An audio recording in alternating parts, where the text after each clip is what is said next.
దేవుని పరిశుద్ధ నామములో అందరికీ వందనములు.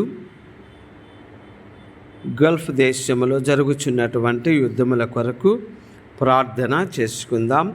కీర్తనలు 46 6వ వచనము నుండి, జనములు ఘోషించుచున్నవి, రాజ్యములు కదులుచున్నవి.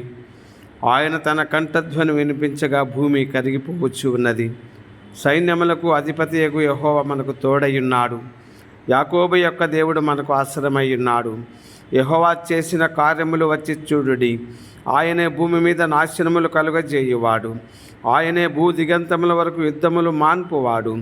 విల్లు విరుచువాడును, బల్యమును తెగ నరుకువాడును ఆయనయే. యుద్ధ రథములను అగ్నిలో కాల్చివేయువాడు ఆయనే. ఊరకుండుడి, నేనే దేవుడనని తెలుసుకునుడి.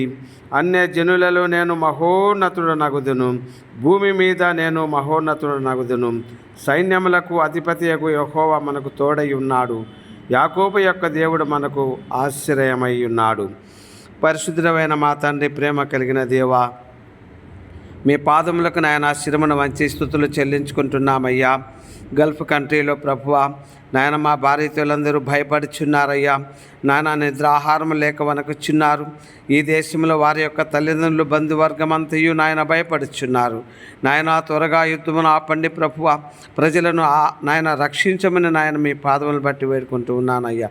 ప్రతి కుటుంబంలో తండ్రి ఇదిగో కన్నీటి బాధను తుడిచివేసి ప్రభువా నాయన సంతోష గడియలను కనపరచుమని యేసుక్రీస్తు ఉన్నతమైన నామములో ప్రార్థించుచున్నాము మా పరలోకపు తండ్రి. Amen, amen, amen.